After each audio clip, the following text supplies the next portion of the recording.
2024 fascist Awami League সরকার যখন পাতানো নির্বাচন তৈরি করেছিল, তখন প্রধানমন্ত্রী শেখ হাসিনার পক্ষ থেকে আমাদের কাছে পাঠানো হয়েছিল নির্বাচনে নেয়ার ব্যাপারে।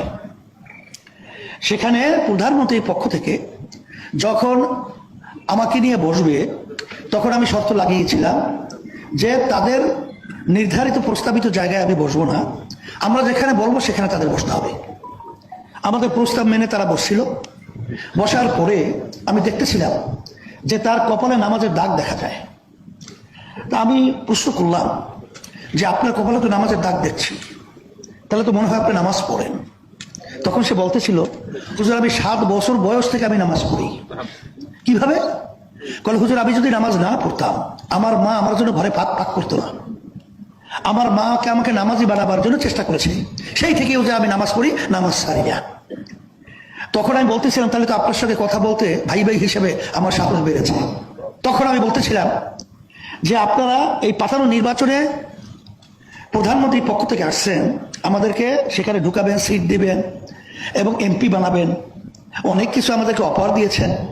এবং সে বলতেছিল যে দায়িত্ব হুজুর আমি নেব, আপনাদের যেখানে যেখানে পদ থাকবে, মানে প্রার্থী থাকবে, তাকে এমপি হিসেবে বানিয়ে নেওয়ার দায়িত্ব আমি নেব। আমি একটা হাস দিয়ে বলছিলাম যে একটা কথা আপনাকে বলি, শোনেন, যে বর্তমান সরকার কোন প্রেসক্রিপশনে চলে, ব্যাখ্যা আমি অত যাব না। আমাদের দেশে প্রেসক্রিপশন না, এই প্রেসক্রিপশন অন্য জায়গায় হয়, এখানে বাস্তবায়ন হয়।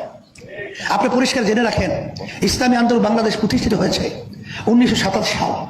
অদ্যাবধি পর্যন্ত কোনো ফ্যাসিস্ট, কোনো চাঁদাবাজ, কোনো খুনি, কোনো মিথ্যুক জালেম, দেশের টাকা পাচারকারী, তাদের ক্ষমতায় যাওয়ার জন্য সহযোগী ইসলামী আন্দোলন বাংলাদেশ প্রতিষ্ঠা থেকে শুরু করে কখনো হয় নাই। সিঁড়ি হিসেবে ব্যবহার আমাদেরকে করবে আর ক্ষমতার মসনদে যাবে, এই দুর্নীতিবাজদের কখনোই সহযোগিতা আমরা ছিলাম না, এখন আমাদেরকে পাবেন না।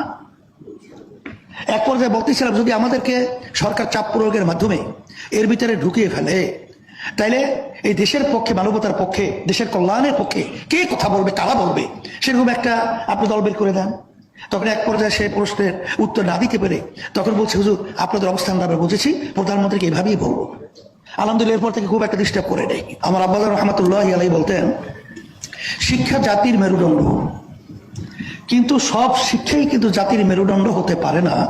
সুশিক্ষাই হলো জাতির মেরুদণ্ড। কিছুদিন আগে ঢাবি ছাত্রদের নির্বাচন হয়েছে। ভিসি কত বড় একটা উচ্চ সম্মানিত পদের দায়িত্বে পালন করে, সেখানে একটা ছাত্র, একটা সংগঠনের ছাত্র দলের সভাপতি, সেই এত বড় সম্মানিত ব্যক্তির সামনে তার আচরণটা, এটা কি বাংলাদেশের কোনো মানুষ এটাকে গ্রহণ করবে ভালো ভালো হিসাবে, না খারাপ বলবে? তাহলে বোঝা গেল যে ওর শিক্ষাটা আসলে এমন শিক্ষায় শিক্ষিত হয়েছে যে শিক্ষার মাধ্যমে কোন জায়গায় কি আচরণ করতে হয়, ব্যবহার করতে হয়, এটা ওকে শেখানো হয় নাই।